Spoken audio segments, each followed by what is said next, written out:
오늘의 움직임에 주목하고 세상의 흐름을 놓치지 않습니다. 여러분의 내일을 응원하며 성공의 열쇠를 함께 찾아갑니다. 성공예감 이대호입니다.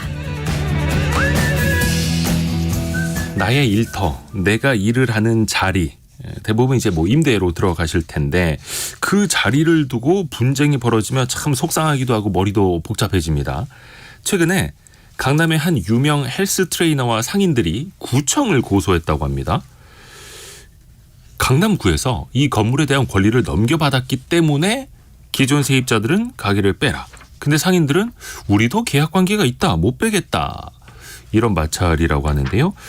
자, 슬기로운 법률생활 법무법인 길도 윤예린 변호사와 함께 이게 어떻게 되는 이야기인지 한번 따져보겠습니다. 안녕하세요. 네, 안녕하세요. 윤예린 변호사입니다.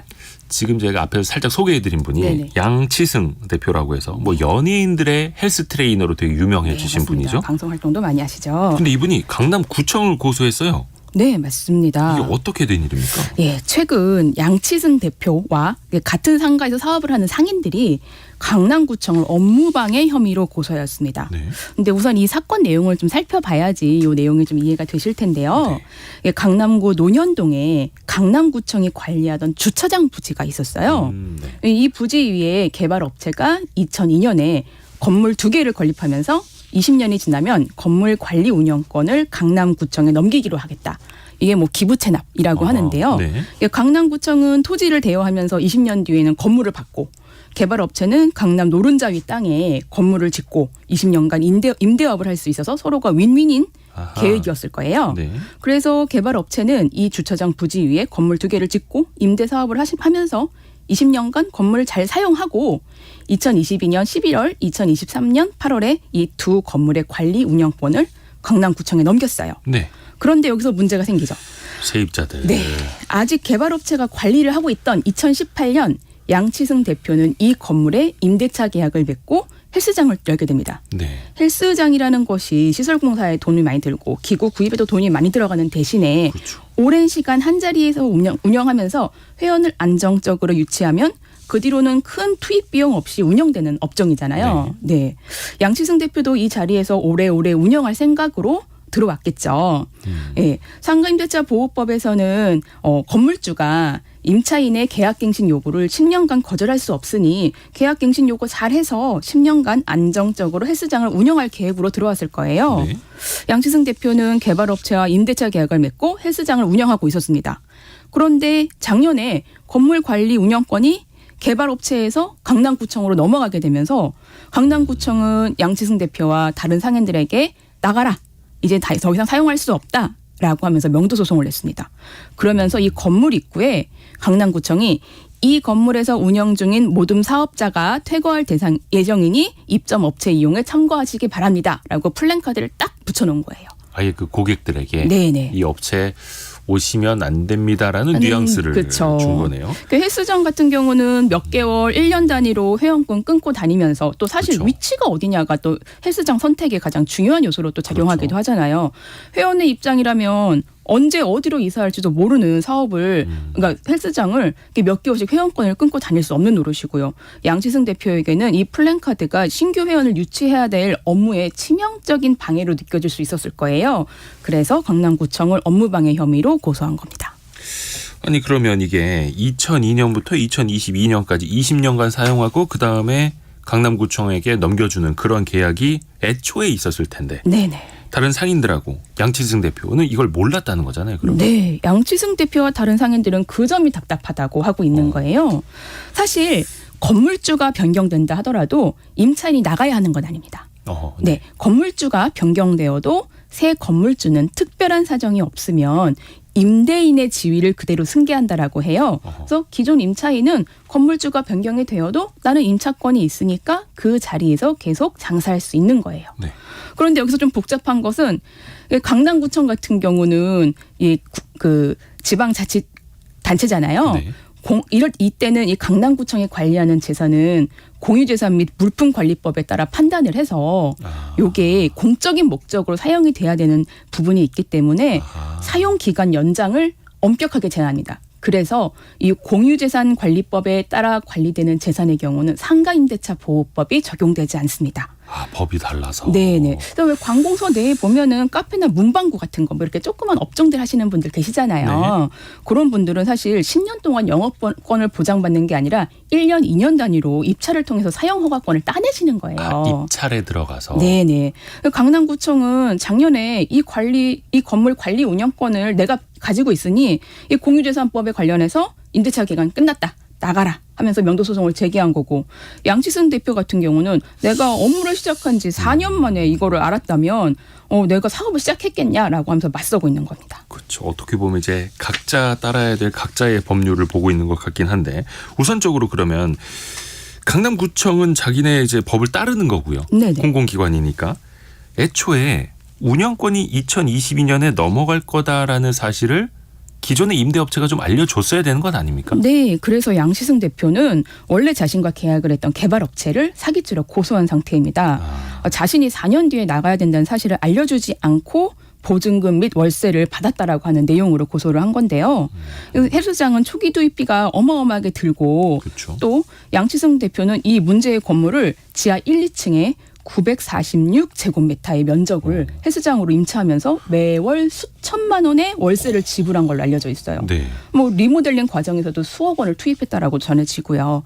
근데 의문인 것은 보통 이렇게 관리 운영권이 넘어갈 건물의 경우는 네. 이 개발업체가 자신들이 언제까지 운영할 거고 언제부터는 관리 운영권이 어디로 넘어가서 임차인 영업을 하지 못하게 될 수도 있다. 이런 점을 계약서에 명시하기도 합니다. 그래서 지금 개발업체와 양지승 대표가 작성한 계약서에 이런 내용이 있는지도 형사사건에서 좀 살펴봐야 될 것 같기는 합니다.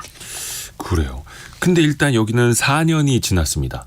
근데 헬스장은 뭐 한 10년 동안을 생각하고 들어왔다라고 네네. 하고, 일반적으로 상가 임대차 계약 기간이 어떻게 해야 되는 거예요? 네, 상가 건물 임대차 보호법에서는 임대인은 임차인이 임대차 기간이 만료되기 6개월 전부터 1개월 전까지 사이에 계약갱신을 요구할 경우 정당한 사유 없이 거절하지 못한다. 그리고 그 기간은 10년을 넘지 못한다. 그러니까 계약갱신 청구권을 잘 사용하면은 10년 동안 임차인은 영업을 할 수 있다라고 정해져 있는 게 있고, 네. 또 하나는 또 민법상의 묵시의 갱신이라는 개념이 있어요. 네.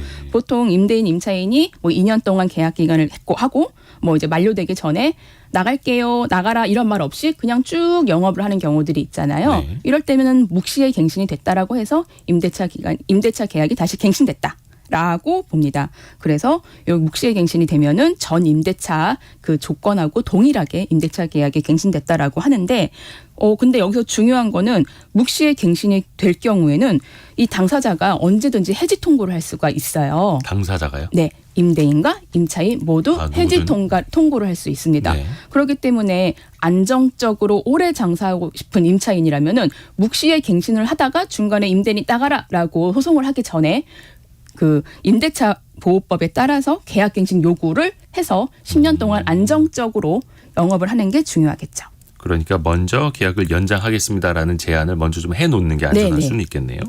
근데 앞에서 상가 세입자는 최대 이제 갱신하면서 10년까지는 가능하다라고 해주셨는데, 그게 다 10년까지 가능하다는 건 또 아닐 거 아니에요? 네, 맞습니다. 이게 법에서는 또 건물주의 재산권 보호해야 되잖아요. 그렇죠. 그래서 임차인이 의무를 해태했거나 임대를 할 수 없는 상황에서는 계약갱신을 거절할 수 있다라고 규정하고 있습니다. 대표적인 것 몇 가지를 살펴보면요. 임차인이 3기의 차임액에 해당하는 금액, 그러니까 월세를 뭐 이렇게 저렇게 해가지고 합쳐보니까 3개월치의 월세를 안 냈다라고 하면은 이 계약갱신을 거절할 수 있고요. 아하. 그리고 임차인이 뭐 거짓이나 부정한 방법으로 내가 속여서 이렇게 들어오는 경우들도 있어요. 그리고 그 건물주랑 임차인이 서로 이제 상당한 보상을 해서 들어오게 나가겠다라고 하면은 또 이 계약갱신 거절할 수 있고, 또 임차인이 건물을 좀 파손하는 거죠. 뭐 이렇게 잘못 사용해서. 네. 그럴 때도 이제 임대인의 그 재산권을 보장하기 위해서 이 부분에 있어서는 또 계약갱신이 계약을 거절할 수 갱신해주지 있습니다. 않아도 된다. 네. 그런 조건들이 있는 거고요. 이 양채승 대표가 또 유명한 인물이다 보니까 이게 더 화제가 됐던 건데, 종종 연예인들의 건물에서 좀 이런 시시비비가 좀 발생하기도 합니다. 네. 앞서서 가수 리쌍의 예. 그 건물 여기에서도 세입자는 굉장히 오랫동안 좀 싸우지 않았던가요? 네, 맞습니다. 5년 동안 분쟁하다가 결국 합의가 되었던 사건인데요. 이 사건에서 문제가 됐던 쟁점 중에 하나가 임차인이 임대 기간을 어느 정도 보장받냐 이런 내용이었는데요. 이게 좀 중요한 게 환산 보증금 기준을 초과하냐가 문제였어요. 잠시만요. 환산 보증금이요? 네, 맞습니다. 이게 어떤 건지 좀 설명해 환산 주세요. 보증금이라는 거는 월세 곱하기 100 더하기 보증금을 공식으로 하고 있어요. 네. 그래서 예를 들어서 이게 보증금 1억에 월세가 200만 원이다라고 하면 200 곱하기 100 더하기 1억 원 하면 네. 3억 원이 나오거든요. 네네네. 요 3억 원이 환산 보증금이 되는 거예요. 그래서 총 임대차 가치가 한 3억 원 정도 된다 이렇게 보면 네, 될까요? 맞습니다. 그래서 요 환산 보증금이 이제 뭐 지역에 따라서 이제 기준인데 환산 보증금을 초과하면은 상가 임대차 보호법에서 일부 규정을 적용받지 못해서 임차인이 좀 보호받는 부분들이 좀 작아진다 이렇게 볼 수 있는 부분들이 있습니다. 그래서 요 기준 그냥 간단하게만 말씀드리면 서울은 9억 원, 부산이나 과밀 억제 지역은 6억 9천, 그리고 광역시나 세종시, 경기도 일부 같은 경우는 5억 4천. 이렇게 요 환산 보증금액을 초과하면은 일부 이제 보호받지 못하거나 약하게 보호가 되고 있는 규정들이 있어요. 그러면 비싼 임대료를 낼 정도로 여력이 있는 임차인은 법으로 보호할 필요성은 좀 낮다. 뭐 이런 취지일 수 있겠네요. 네, 맞습니다. 그러면은 환산 보증금이 뭐 서울 지역은 9억 원, 경기도 일부 지역 5억 4천 여기를 넘어서는 비교적 비싼 임대료를 내고 장사하시는 분들은 어떤 걸 좀 유념하고 있어야 될까요? 네네. 환산 보증금 기준 범위를 초과하더라도 뭐 임차권을 주장할 수 있는 대항력, 아까 임대인이 바뀌어도 임차권이 계속 있다고 그랬잖아요. 뭐 대항력이나 권리금, 뭐 계약 기간 10년 연장 적용 그런 규정 같은 경우는 적용이 가능해요. 네. 근데 다만 이 계약 해지권이라는 게 좀 있는데요.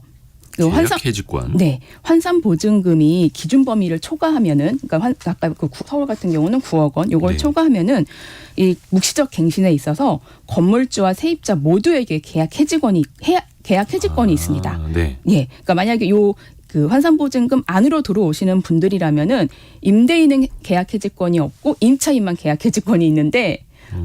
좀 복잡합니다. 예. 네. 그래서 그냥 그런 부분들을 알고 계시면 될 것 같아요. 환산 보증금이 적용이 되면은 꼭 묵시적 갱신이 아닌 계약 갱신 청구권을 사용해서 임대차 기간을 연장해야 된다. 이렇게 이해를 하시고 네. 나중에 어떤 분쟁이 발생할 것 같거나 아니면은 임대차 기간 연장할 때 한번 법을 찾아보시는 게 중요할 것 같습니다.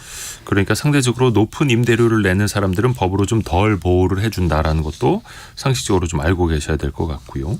또 중요한 게 계약 기간 동안 월세나 이제 보증금 계속해서 이제 임대인은 올려받으려고 하지 않습니까? 이게 얼마까지 올려줘도 되는 겁니까? 네, 이 차임과 보증금은 현재 법에서는 연 5% 정도 한도 내에서 인상이 가능하다고 하고 있어요. 네. 그런데 여기서 중요한 게 아까 저희 환산 보증금 말씀드렸잖아요. 네. 환산 보증금을 초과하는 임차인의 경우는 요 부분이 적용이 안 되는 거예요. 그래서 서울은 환산 보증금이 9억 원을 넘는다라고 하면은 월세 5% 이상이 올라갈 수 있는 거죠. 그래서 계약 기간이 2년이었다. 2년 뒤에 임대인이 나 이제 계약 보증금하고 이제 뭐 월세 올릴래라고 하실 때 나 5% 안에서 올릴 수 있어요라고 말씀 못 하시는 거죠. 5% 이상이 올라갈 수 있는 것입니다.